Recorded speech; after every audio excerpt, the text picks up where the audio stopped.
Udah ngobrolnya. Kita mulai ya. Terakhir itu saya membahas soal nomor 1. Kita tertinggal nih. Tapi nggak apa-apa, nanti kan ada tambahan yang hari Senin.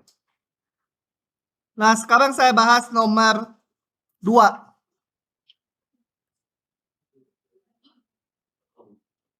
Gitu? Oke. Tentukan nilai A dan B agar fungsi ini kontinu di seluruh bilangan real. Ya. Nah, kita lihat soal seperti ini sebenarnya masalahnya hanya di 0 dan di 1. Kenapa? Karena kalau kita lihat di 0 ya, nanti di 1 sama aja. Kalau sebuah fungsi kontinu tuh kan syaratnya limitnya sama dengan nilai fungsinya ya. Nah, di 0 kita lihat kalau ngitung nilai fungsi mah nggak masalah, langsung aja. Kalau mau ngitung limitnya di 0, kan ini harus pakai limit kiri kanan ya. Karena di kiri 0 berlaku aturan yang ini. Di kanan 0 berarti yang lebih besar 0 berlaku aturan yang kedua. Dan kita harus ngitung pakai limit kiri kanan gitu ya. Dan belum tentu ada limitnya.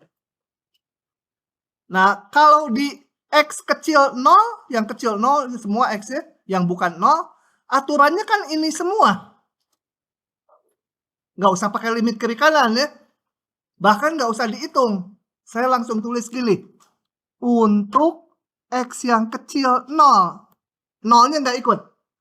Itu Fx-nya kan selalu min 1, betul? Dan dia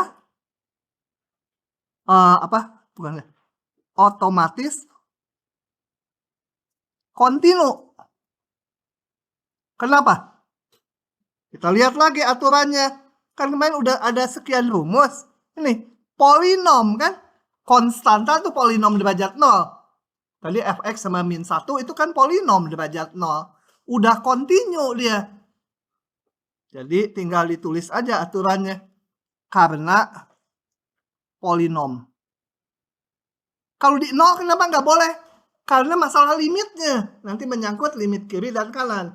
Kalau di kecil 0 mah nggak masalah. Mau kiri kanannya juga nggak ada masalah. Semua aturannya seragam ini. Kemudian yang udah pasti lagi. Untuk X yang lebih besar dari 0. Tapi kecil dari 1. Gimana sih ini? Nah gitu. Nah Fx-nya selalu AX tambah B. Ini juga polinom. Otomatis kontinu karena polinom. Untuk X yang lebih besar dari 1, Fx-nya juga 1, polinom. Kenapa satunya nggak diikutkan? Karena di 1 nanti menyangkut limitnya ada kiri kanan. Karena di kiri 1 dan di kanan 1 beda ya. Jadi yang harus dievaluasi sebenarnya di 0 dan di 1. Meskipun ini harus disebutkan karena permintaannya kontinu di seluruh real. Nah, tinggal kita periksa di 0 dan 1.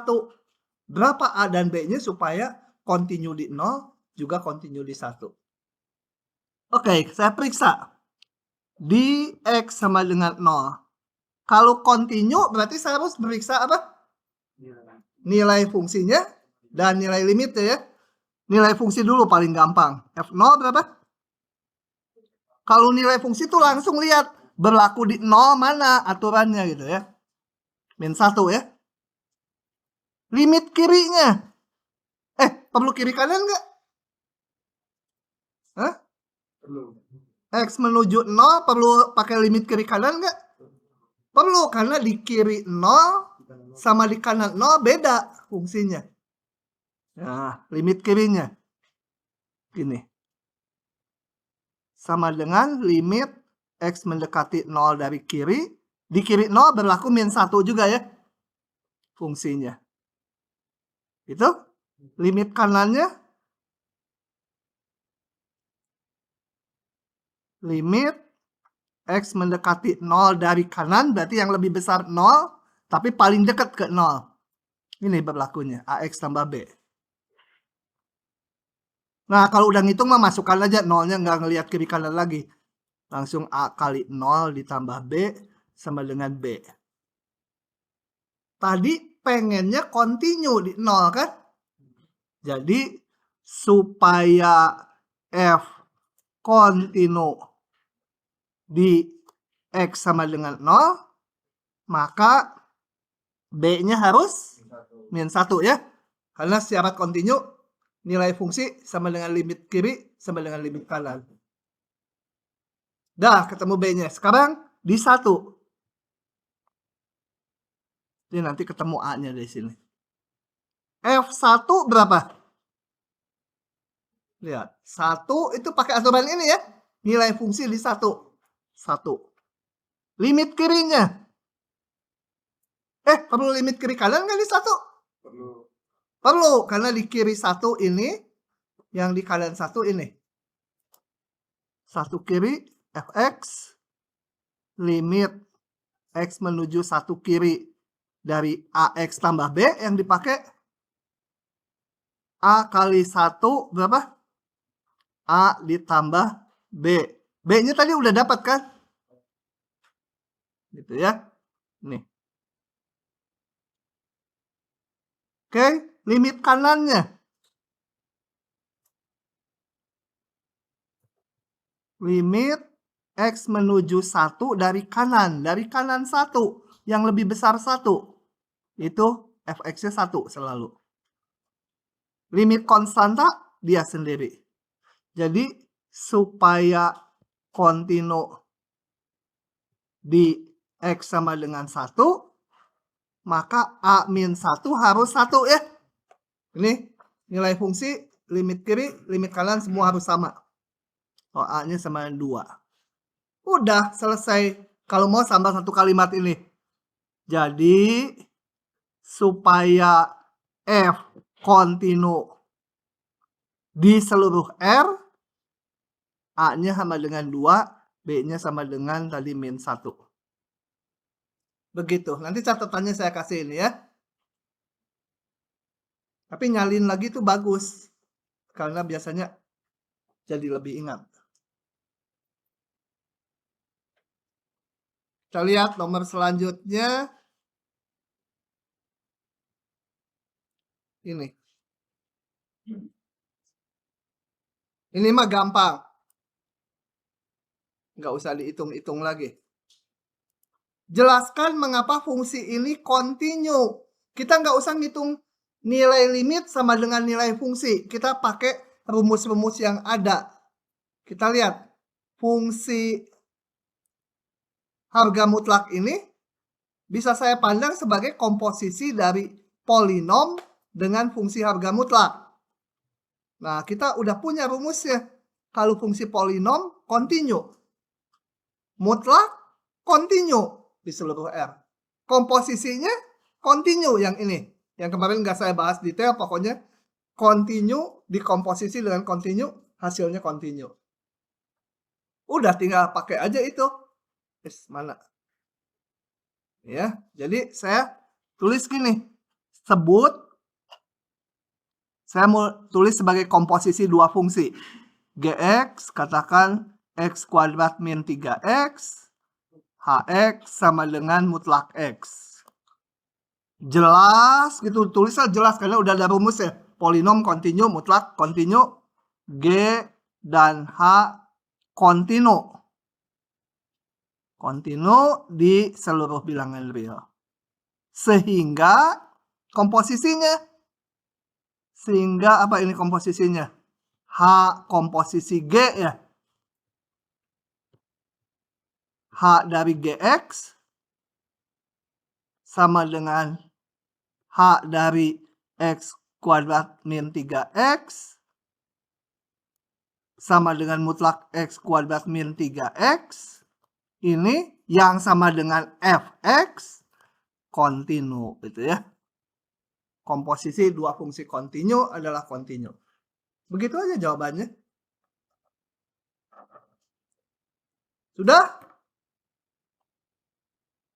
Oke, saya pindah pasal sekarang. Mana? Saya pindah ke yang namanya teorema nilai antara. Supaya paham kalimatnya, saya lihatkan dulu animasi ini. Oke, kita lihat dulu animasi berikut. Ini ceritanya gini. Saya punya sebuah fungsi yang grafiknya warna hijau ini. Fungsinya continue. Jadi nanti kalau mau pakai yang namanya teorema nilai antara harus disebut fungsinya continue. Kadang-kadang harus ditunjukkan. Tapi kalau nunjukannya nggak bisa, sebut aja jelas continue gitu.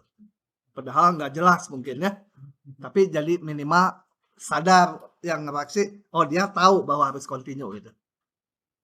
Kalau continue tuh gambar grafiknya nyambung, nggak ada yang putus. Dengan daerah definisi dari A ini sampai B. Interval tutup, harus interval tutup. Kemudian saya hitung di A nilai fungsinya FA ini. Dan di B saya hitung FB tingginya sekian. Nah, kita lihat gini. Setiap saya milih W di sini, di antara FA dan FB, ini. Jadi milih W-nya nggak boleh di sini. Di sini kan keluar dari interval FA dan FB. Meskipun di sini ada grafiknya, nggak boleh.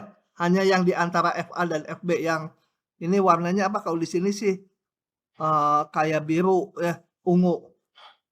Garisnya di sana hitam aja ya. Atau buta warna, nggak tahu. Pokoknya setiap milih W di antara ini, pilih mau warsoma yang masih kecil di bawah atau warsoma yang udah kakek di sini. Nah, terserah mau milih W yang mana, maka kesimpulannya pasti ada titik C di sini di sumbu X, sehingga nilai fungsinya sama dengan W.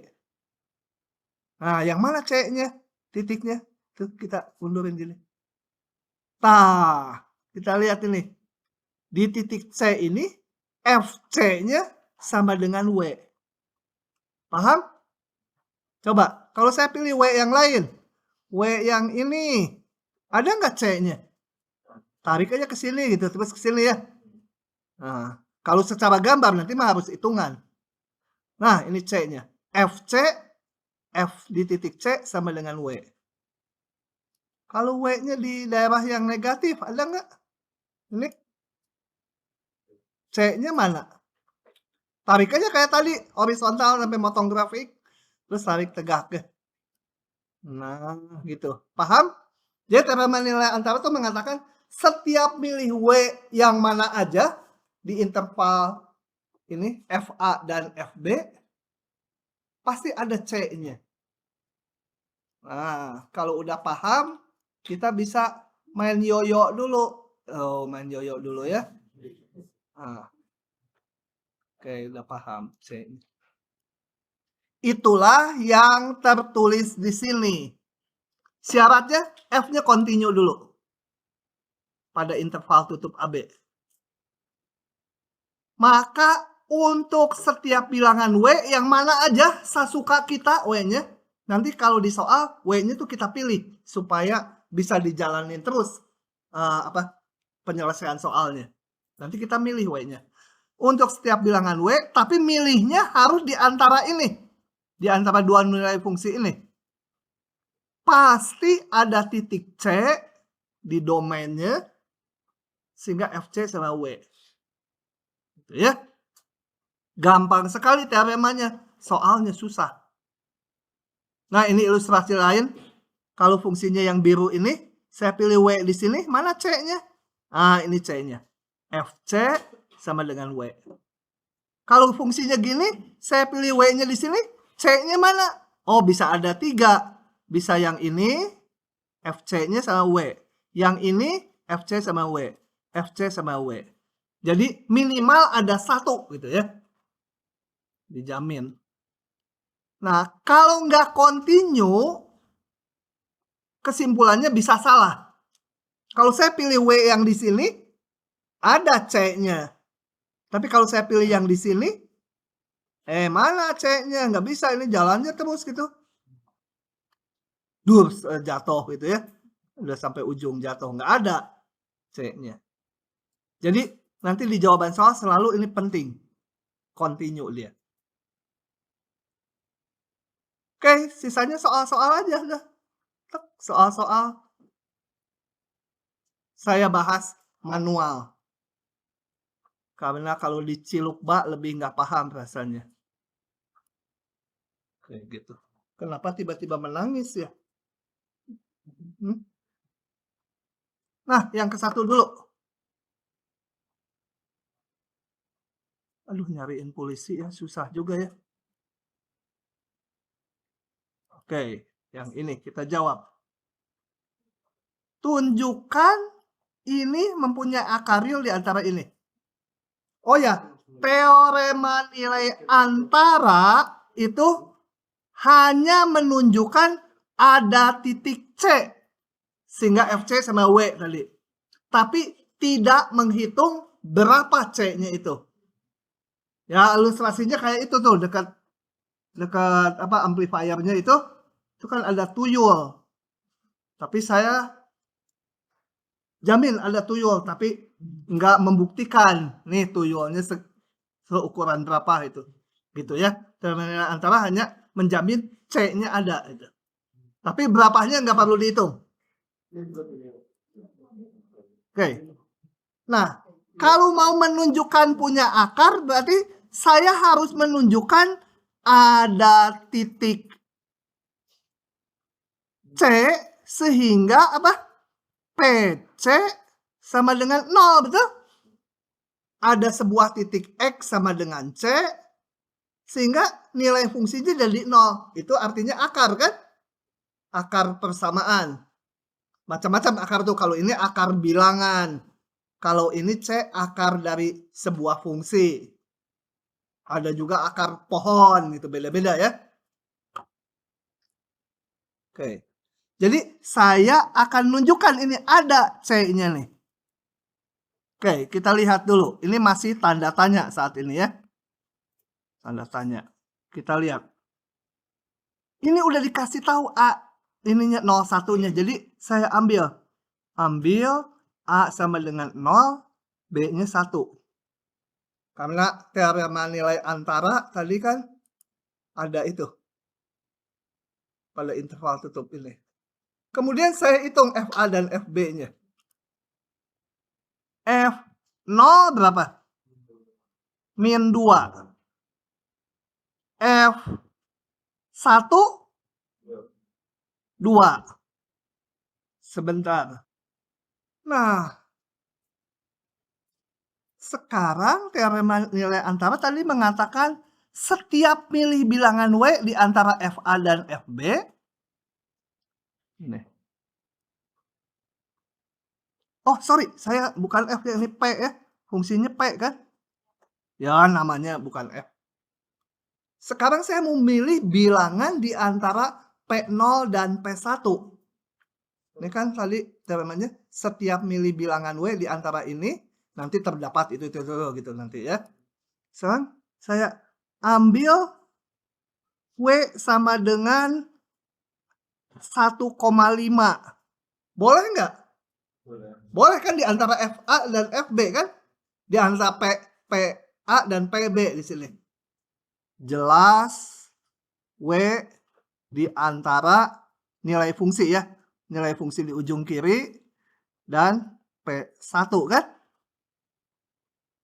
Menurut teorema nilai antara tadi ada C sehingga FC sama W. Jadi lanjut. Menurut teorema nilai antara ada C di dalam definisinya sehingga nilai fungsi di C sama dengan W. Betul? Itu bunyinya teorema dijamin itu. Jadi PC sama dengan 1,5. Betul? Betul. Tapi nggak menjawab soal. Mana akarnya? Ini semua langkahnya betul tapi nggak mengarah ke solusi yang diminta. solusinya nanti harus ada C sehingga PC 0 punya akar. Jadi gimana? Hah?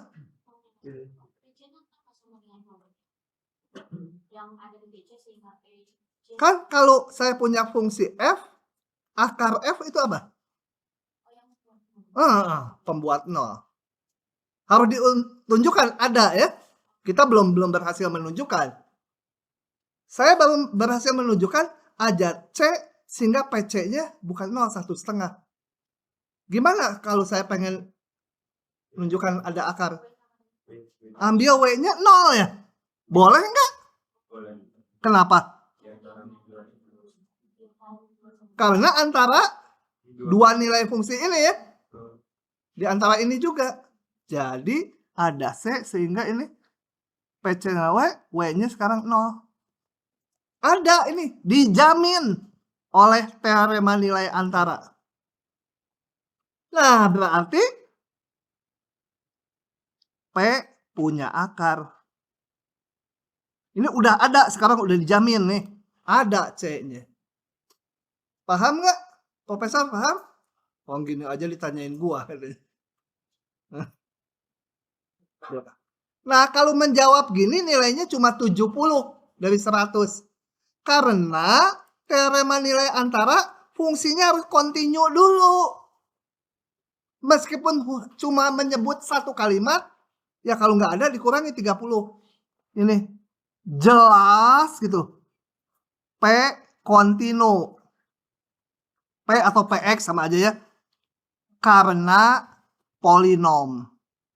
Nggak ada ini kurang 30%. Karena kalau nggak kontinu belum tentu betul. Gitu. Harus banyak bertanya sama Arek Surabaya ya. Oke, sengaja saya lewat dulu itu supaya ternyata ada yang sadar. Berarti Kak. Oke, lanjut ke nomor 2 yang sama gampangnya dengan soal 1.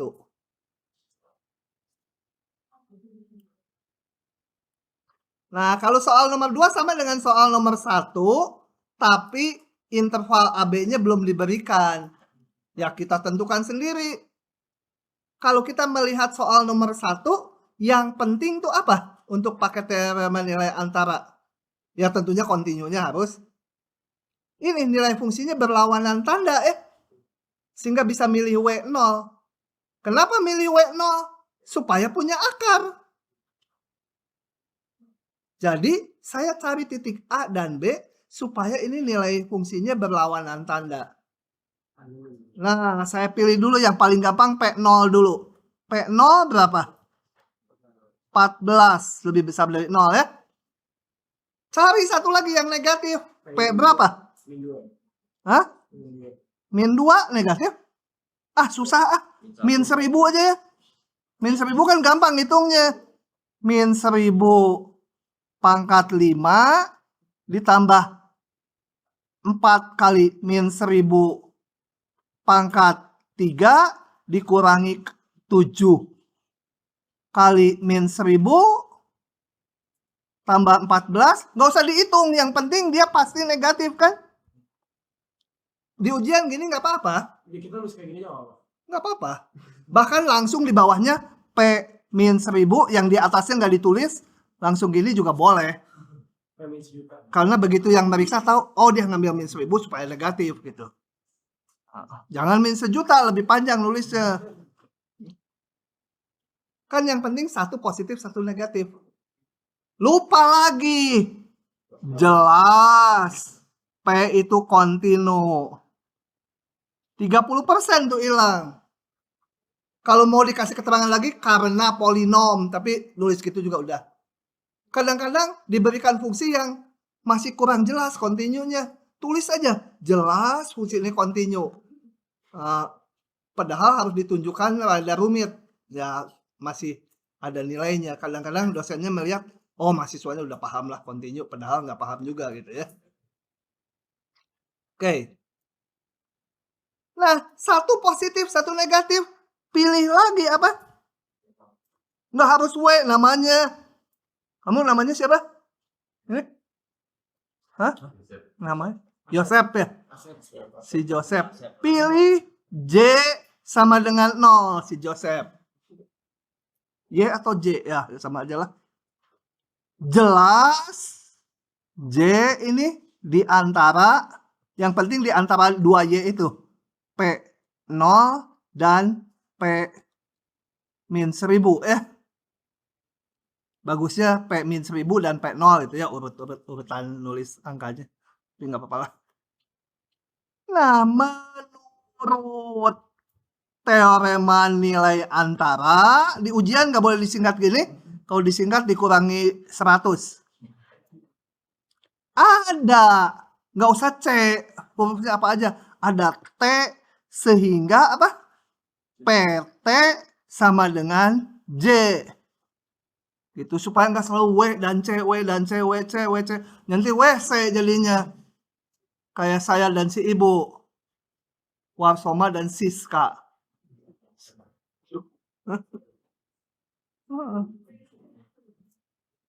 Oke? Nah, kita lihat PT sama dengan, tadi kan dipilih J-nya 0.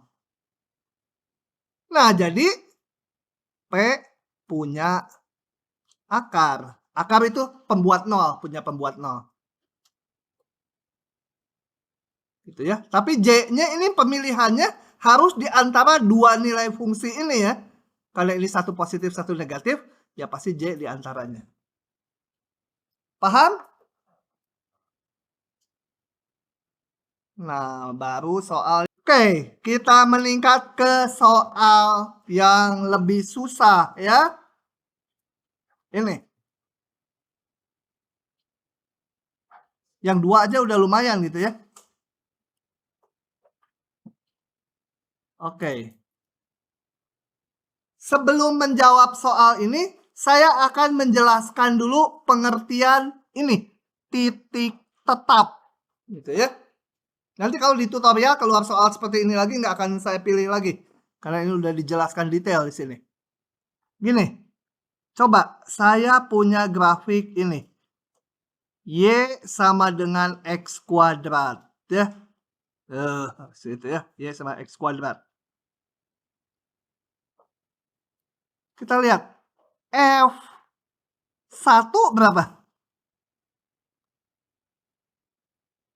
F1, 1 ya. Kucing juga tahu ya. Nah, kita lihat. Ini kan X ya, betul? Ini Y-nya ya. Nah, kalau X-nya ini dimasukkan ke aturan fungsi, dihitung, hasilnya sama dengan X semula. Ini dinamakan X ini titik tetap. X sama dengan 1 disebut titik tetap dari fungsi F ya. Dari F. Coba di Y sama X kuadrat, ada nggak titik tetap yang lain? F2, coba berapa F2? Bukan titik tetap. 2 bukan titik tetap ya. Berapa lagi yang titik tetap? 0. F0, 0. 0 titik tetap. Berapa lagi? Ada lagi nggak? X sama dengan min 1? Enggak, kata dia. Udah, saya yakin dia. Calon A soalnya kelihatan. Ya, mukanya juga kayak A. Enggak deh, atasnya enggak lancip. Kalau kayak A nanti kayak hantu.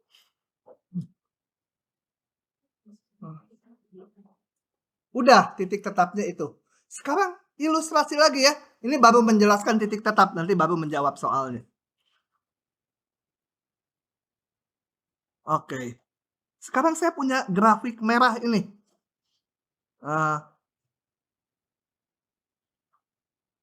Jangan terlalu jelek.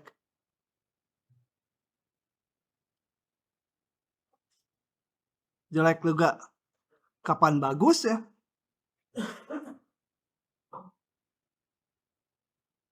Gitu aja udahlah. Y sama dengan Fx. Saya mau menentukan titik tetapnya. Caranya gimana kalau secara gambar? Mau ditentukan titik tetapnya. Nah, caranya saya tarik garis ini Y sama dengan X. Ini Y sama dengan GX. Sama dengan X. Y sama X. Titik tetapnya mana? Perpotongannya. Kenapa? Coba kita lihat. Kalau ini titik A, ini titik berapa? A juga. Kita lihat. Apa? G. Oh, bentar dulu. Grafik Y sama dengan GX yang sama dengan X, Y sama X, itu titik tetapnya mana? Semuanya jadi apa? 2 titik tetap bukan terhadap G. G2 berapa? G20? Urusan negara-negara itu mah yang suka berunding itu kan G20. Titik tetapnya semua bilangan real kan? Ya ini Y-nya sama dengan X. G kuda, kuda. G kancil, kancil. G10, 10. Jadi semua X titik tetapnya. Nah, grafik Y sama dengan Fx yang merah, itu titik tetapnya mana? Adalah, kalau semuanya, adalah tempat perpotongan ini, betul? Adalah tempat perpotongan Fx dengan Y sama X itu ya, atau GX. Y sama GX. Kenapa? Karena di titik potongnya, contohnya di titik potong yang ini, kan kalau ininya A, ini juga A. Jadi terhadap grafik merah yang F, dia titik tetap juga kan? Kemudian kalau ada titik lain, ini titik D, ya ini juga D kan? Karena dilalui Y sama X. Jadi titik tetap itu semua perpotongan grafik merah dengan Y sama X. Nah, sekarang kalau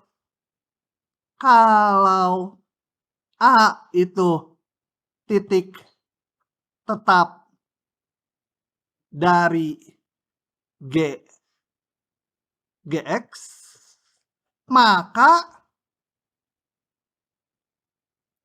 GX GA min A berapa nilainya?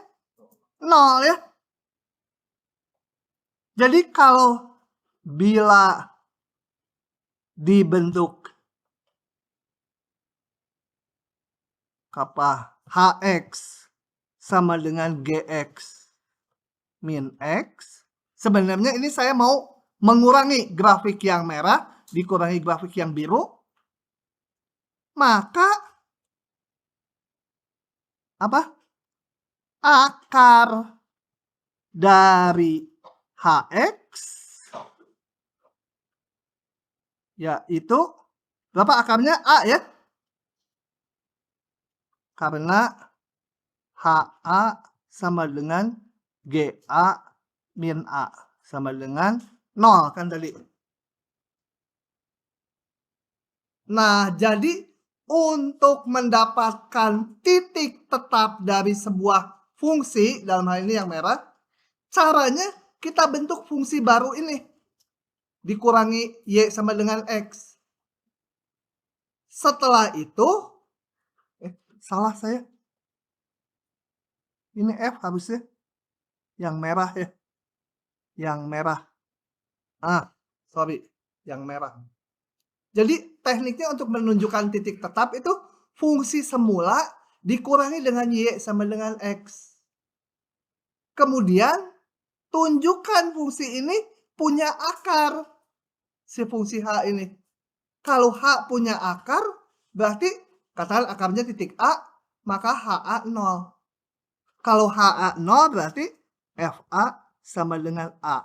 A ini menjadi titik tetap. nanti di soal. Pada membingungkan ya. Kita lanjut ke soalnya sekarang. Gini. Saya salin lagi ini ke bawah. Karena sekarang baru menjawab soalnya. Nah, mulai dari sini sekarang titik tetapnya udah paham tadi. Udah paham. Ini udah paham titik tetap. Nilai fungsi sama dengan titik X ya. Sekarang misalkan F continue pada 01. Jadi daerah definisinya 01 aja. Gini, continue. 0 sampai 1 ya. Ini katakan tingginya 1. Saya mau nanya dulu, fungsi ini. Fungsinya misalkan gambarnya gini. Fungsi ini memenuhi hubungan memenuhi syarat ini enggak? Daerah definisinya 01, betul? Nilai fungsinya di antara 01, betul? Hah? Betul? Betul? Memenuhi ini enggak? Ih, mending nggak yakin, betul? Hah? Ini Y-nya bener nggak? Ini Y-nya sih yang biru itu di antara 01. Ih, mesti diguyur. Kalau Y-nya itu menjalani nilai 0,5, 0,7, dan 0,9. Betul nggak di antara 0 dan 1? Hah?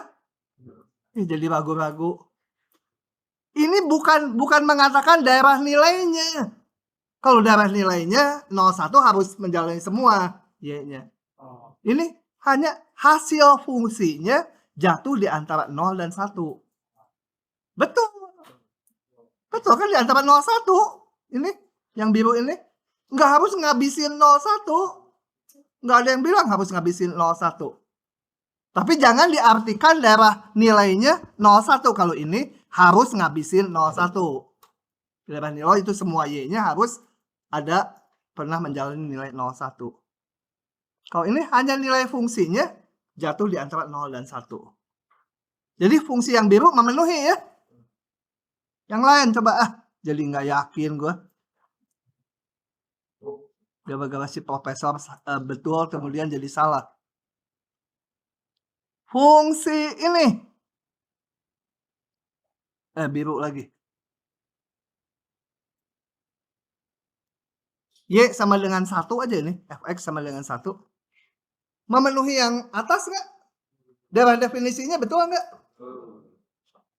Daerah ininya, Y-nya, betul nggak terletak di antara 01? Betul ya? Biru, paham nggak itu biru paling ujung? Paham? Kamu kayak profesor juga, kenapa nggak duduk dekat profesor? Hah? Oh, iya. Oke ya. Jadi boleh ya, nggak harus Y-nya tuh menjalani semua 01, nggak usah, pokoknya di antara itu. Nah, untuk sekarang katanya kalau ada fungsi yang seperti ini, ya saya gambar aja sebarang fungsinya misalkan gini. Gitu ya. Itu boleh memenuhi kan? Y-nya di antara 0 dan 1 Y. Tunjukkan dia punya titik tetap. Nggak boleh pakai grafik potongkan dengan Y sama X. Nah ini ada, nggak boleh. Harus pakai hitungannya. Itu ilustrasi aja. Nah untuk ini saya bagi kasus. Gini. Bila. Kita kan nggak tahu F-nya. Belum tentu yang ini F-nya. F-nya bisa macam-macam. Bila F 0 sama dengan 0. Jadi kalau grafiknya melalui titik ini. Selesai. Maka 0 titik tetap. Betul nggak? Tapi belum tentu yang ini. Belum tentu memenuhi ini. Kalau F0-nya 0, 0 udah titik tetap. Selesai. Kalau kemungkinan lain. Bila F1 sama dengan 1. Ya 1 titik tetap. Betul? Selesai. Kalau kita membagi kasus harus melalui semua kasus ya. Kemungkinan lain apa di luar ini? Berarti bila apa? F0-nya bukan 0 kan? Dan F1-nya bukan 1.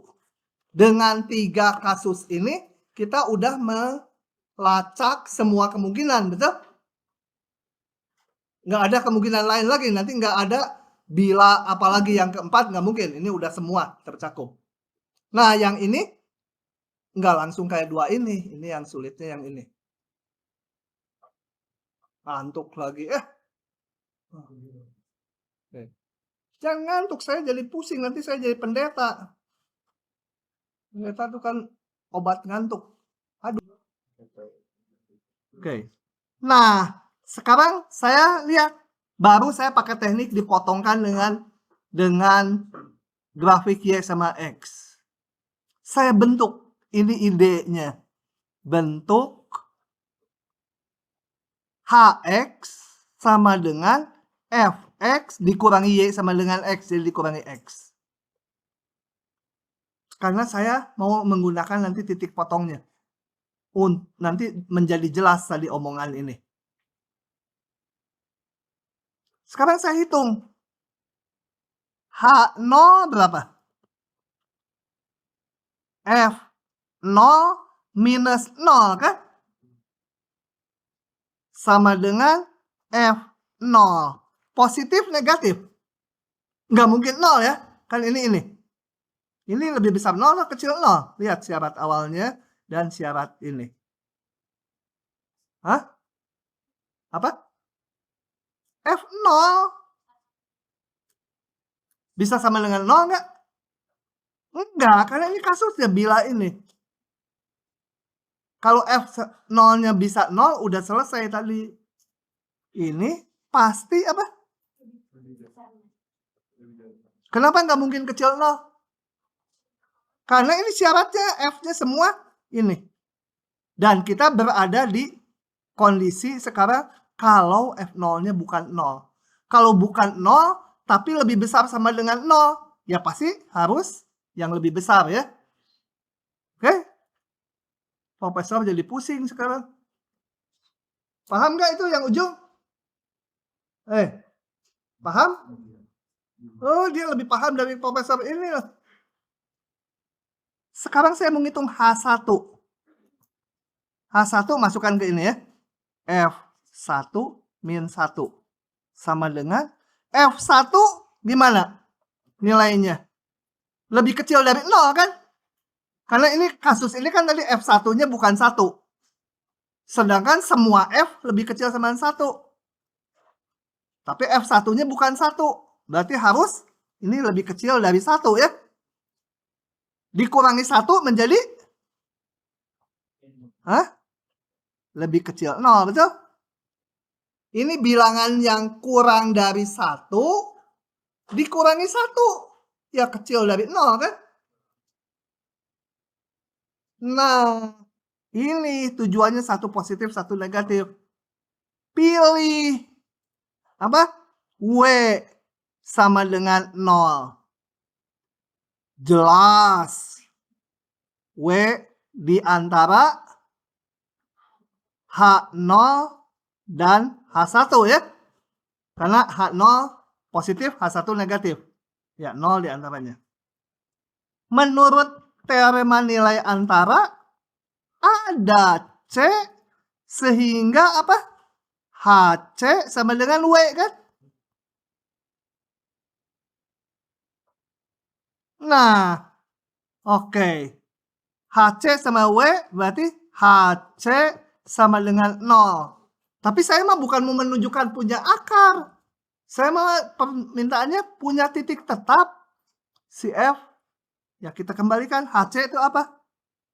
FC min C kan? Dari mana ini? Tadi saya bikin fungsinya ini. H kuda, F kuda kurangi kuda. HC, FC min C. Atau saya dapat FC sama dengan C. Ada C-nya. Ini C titik tetap. Dari F, bukan H ya. Kalau terhadap H, dia akarnya. Bengong lah si Neng.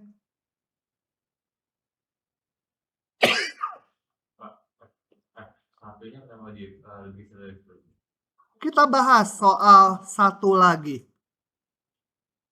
Yang ini, karena yang nomor 4 sudah ada jawabannya di buku.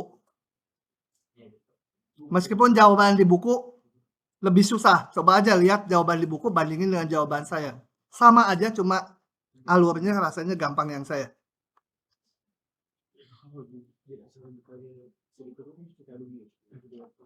Nah, tadi saya yang ini bahasnya langsung buka slide. Sekarang pakai catatan.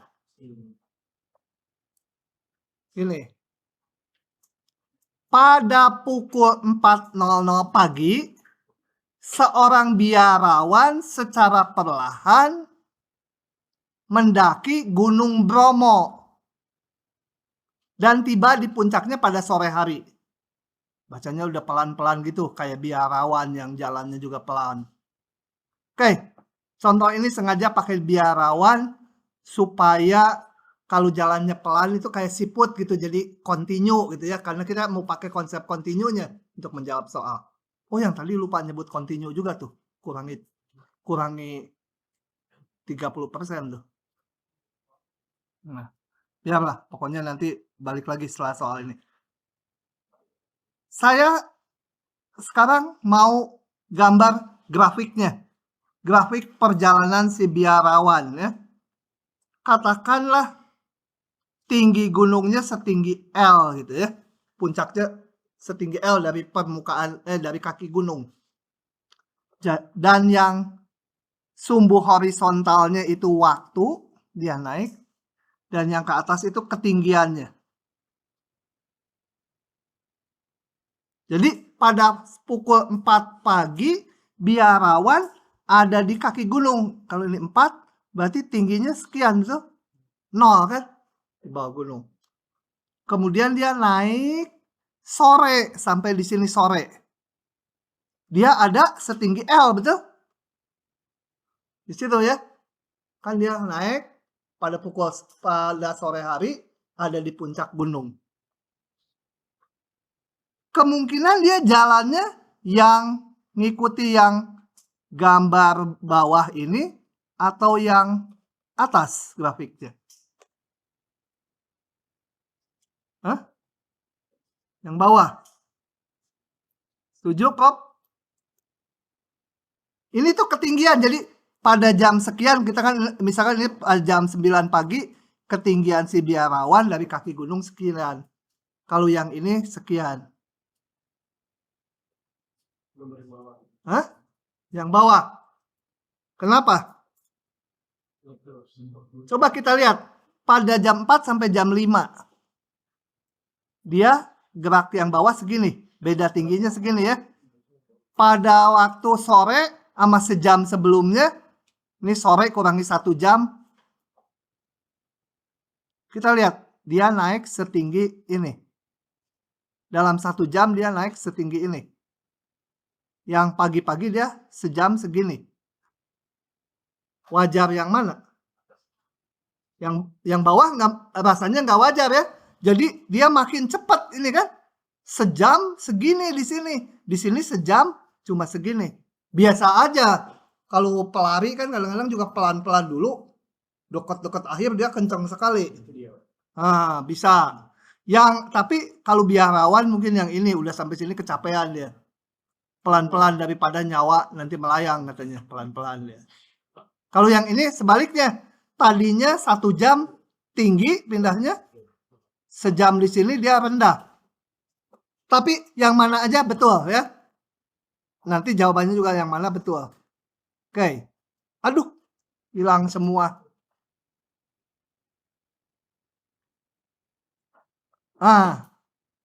Kita nggak tahu, ilustrasikan aja yang rada wajar. Ya makin lama makin pelan gitu ya. Ada kemungkinan juga dia gini. Pelan cepet gitu berubah-ubah ya. Tapi nggak apa-apa ini. Saya namakan fungsi fx. Jangan x, ini kan waktu, fungsi terhadap waktu. Jadi saya tulis di sini. Kenapa cepet ya kelas ini mah? Misal T itu waktu. Dan Ft itu ketinggian biarawan saat T gitu ya. Jadi kalau F5 maksudnya ketinggian si biarawan terhadap kaki gunung pada pukul 5. Gitu ya. Nah, grafiknya diasumsikan kontinu F-nya. Asumsi F itu kontinu. Oke. Keesokan harinya, jadi semalam bertapa dulu gitu di puncak gunung, namanya juga biarawan, lewat jalur yang persis sama. Jadi kalau naik gunungnya lewat jalur ini, baliknya persis sekali jalurnya, nggak ada yang berubah. Dia menuruni gunung mulai pukul 5, karena turun kan lebih cepat dia. Kalau perlu gelundung aja, gelundung cepat kan. Nah, jadi waktu turun pukul 5 sebenarnya beda 24 jam ya. Ini yang diinikan jamnya jam berapa. Dia ada di mana waktu pukul 5? Ada di puncak gunung kan di sini ya. Setinggi L, betul? Nggak lurus. Ini pukul 5. Pukul 11 sampai di bawah di kaki gunung. 11 itu sebelah kiri sore ya. Meskipun ini keesokan harinya. Dia ada di sini. Dan dia menurun. Nggak tahu menurunnya gimana, pokoknya menurun lah. Nah, ini saya namakan fungsi G. Jadi, kembali, misal GT menyatakan ketinggian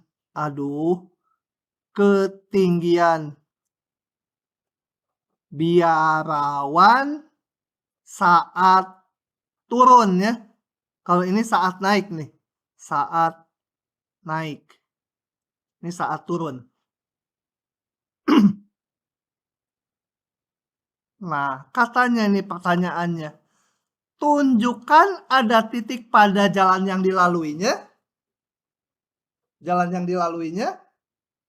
Di mana saat naik jam sekian sampai di sini. Saat turun jam segitu juga di situ. Gitu. Tunjukkan ada titik pada jalan yang dilaluinya yang menunjukkan jam yang sama saat naik dan turun. Jadi ada jejak di mana naik dan turun jamnya sama. Ya tentunya beda 24 jam ya. Paham? Pertanyaannya maksudnya paham nggak? Enak tidur aja. Hah? Kamu lagi tidur kan tadi ya? Oh enggak ya? Oke. Paham nggak maksud soalnya? Neng, bingung? Hah? Bener pura-pura. Awas membohong dicium loh. Enggak ini. Jaksanya ini eksekutornya. Cakep, ganteng gini. Lihat, atletis. Joseph terlalu gemuk, nanti harus lari di Sabuga sama saya banyak-banyak. Oke, udah paham? Jadi ada titik di lereng gunung yang saat naik sampai di situ, waktu turun jam yang sama di situ juga. Misalkan jam 9 sampai titik itu, waktu turun jam 9 juga titik itu juga. Paham, Neng? Paham? Kamu, Profesor? Ngacung dia disebut Profesor ngaku. Oke. Kalau di gambar ini yang mana titiknya?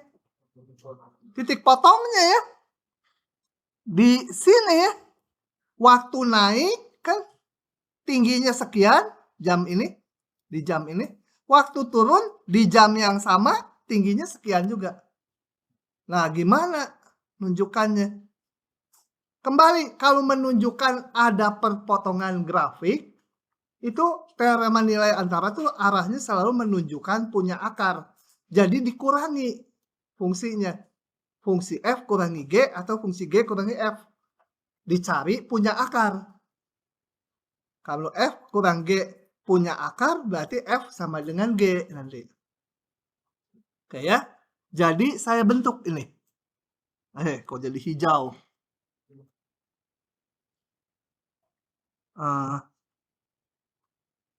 Bentuk apa namanya? HX, HT, T. Apa ya banget T? FT min GT. Gitu ya. Nggak mau, tadi pagi pakai FT min GT, sekarang dibalik, sama aja. Gitu ya. Nah, sekarang kita tunjukkan dia punya akar. Kenapa punya akar? Karena kalau punya akar ini 0. Si H yang punya akar ya. Kalau ini 0 berarti ini sama, betul nggak? Kalau sama ini artinya apa? Tinggi saat turun sama tinggi saat naik, dia jam yang sama itu tinggiannya, posisinya sama.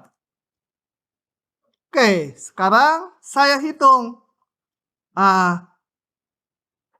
Asumsi G, F itu kontinu. Sehingga H juga kontinu. Ya, gerakannya kontinu. Biar awannya nggak loncat-loncat. Saya hitung. H4 berapa?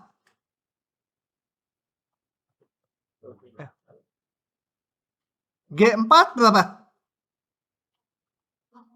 Hah? G4.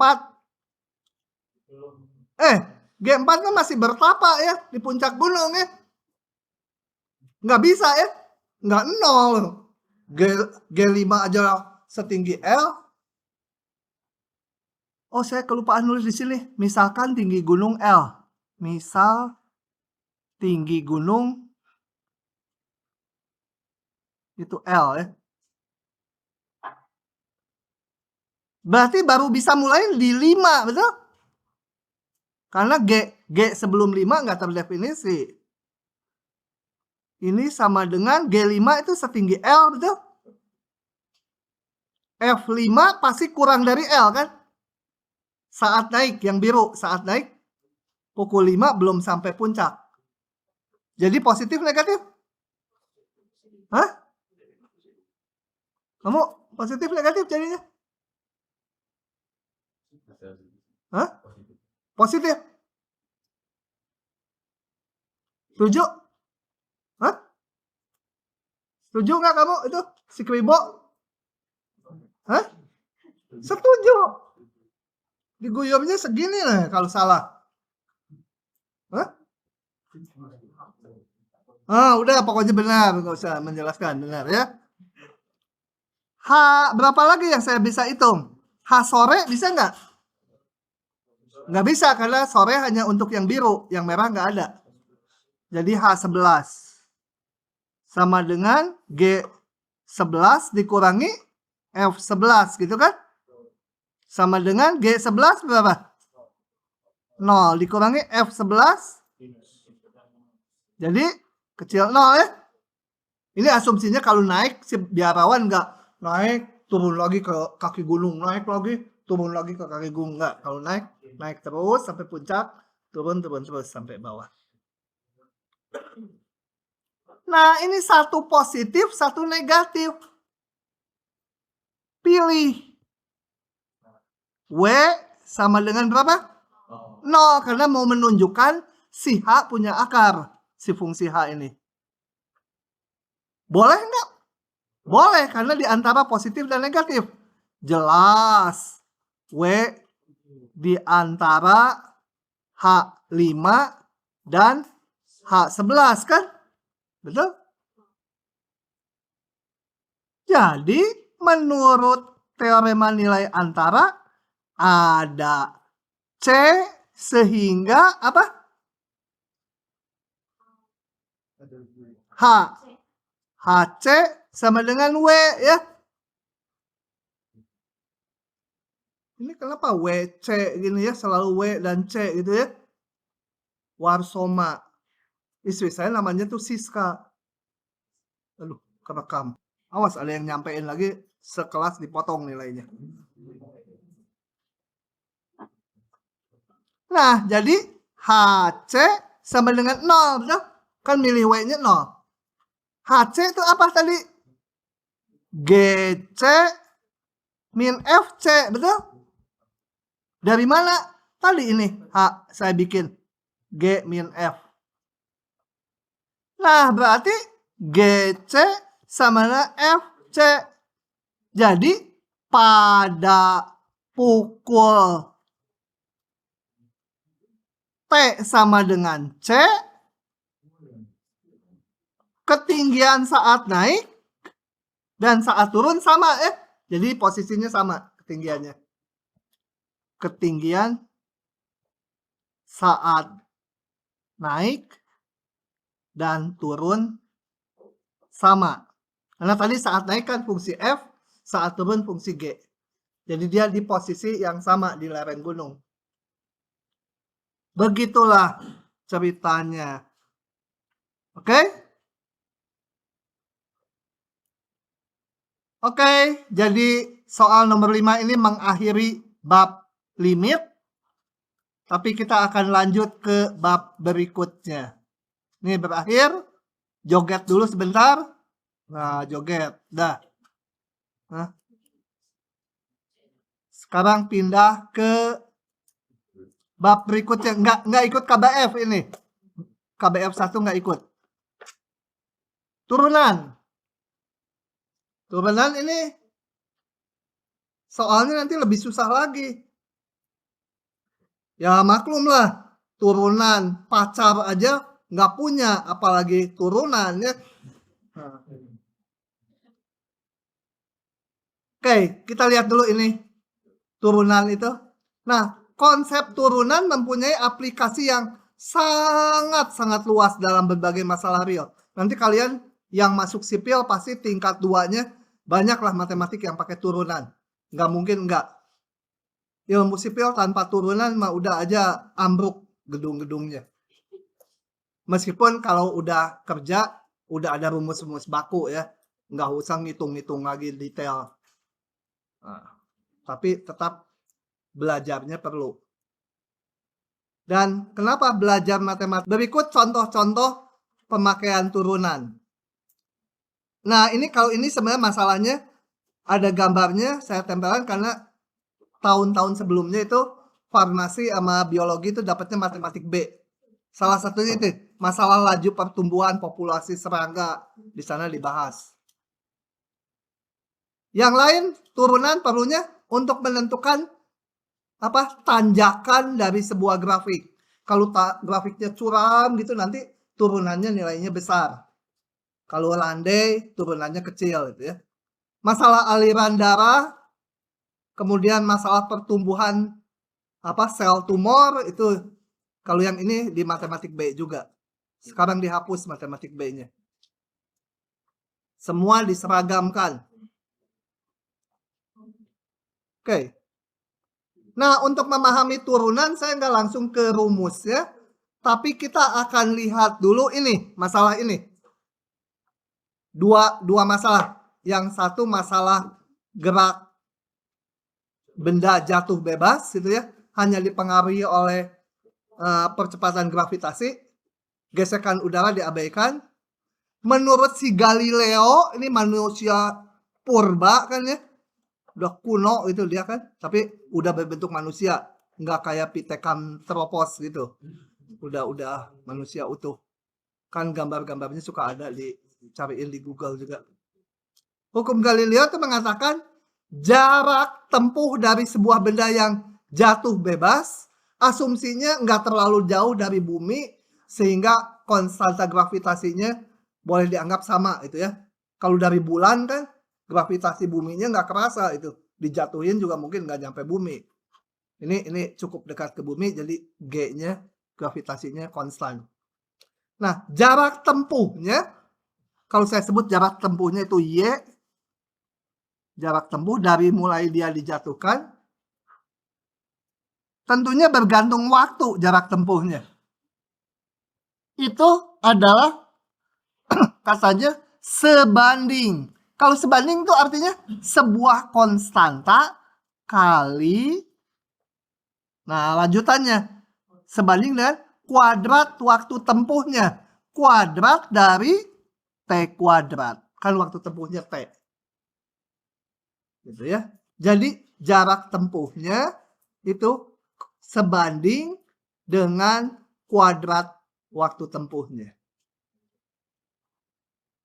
Nah, ini konstantanya berapa? Itu hasil percobaan menunjukkan konstantanya 16. Cuma bukan satuan yang kita, ini satuannya ini pakai satuan Inggris. Jadi satuan Inggris itu kan kalau ngukur berapa feet gitu panjangnya atau berapa kaki gitu kan ya. Nah, mereka kakinya gede-gede jadi berapa kaki gitu. Kalau kita enggak gitu ya. Ya, konstantanya percaya aja 16 gitu ya. Jadi ini tabel ini apa? Tabel ini gini. Waktu T-nya 1 detik dari mulai dijatuhkan ke bawah, dia menempuh sejauh 16 kali 1 kuadrat. 16 meter. Gitu ya. Setelah 2 detik, jarak tempuhnya 16 kali 2 kuadrat. 64. Jadi setelah 2 detik dari awal tuh 64 gitu. Dan seterusnya. Tabel ini nanti dipakainya kita mau lihat ininya dulu. Animasinya dulu. Nah, ini sama nih. Harusnya mulai di sini. Ini bendanya dijatuhkan. Kalau setelah 1 detik, ini 1 detik saya lihat turun. Nah, itu jarak tempuhnya mana? 1 detik ini 16. Tadi masuk 16 kali apa? Apa tadi? Lupa. 16 kali T kuadrat ya. Detik. Diteruskan lagi setelah 2 detik sampai di situ jarak tempuhnya ya 16 kali 2 kuadrat. Jadi ini jaraknya 64 gitu ya. Coba kita lihat jalannya.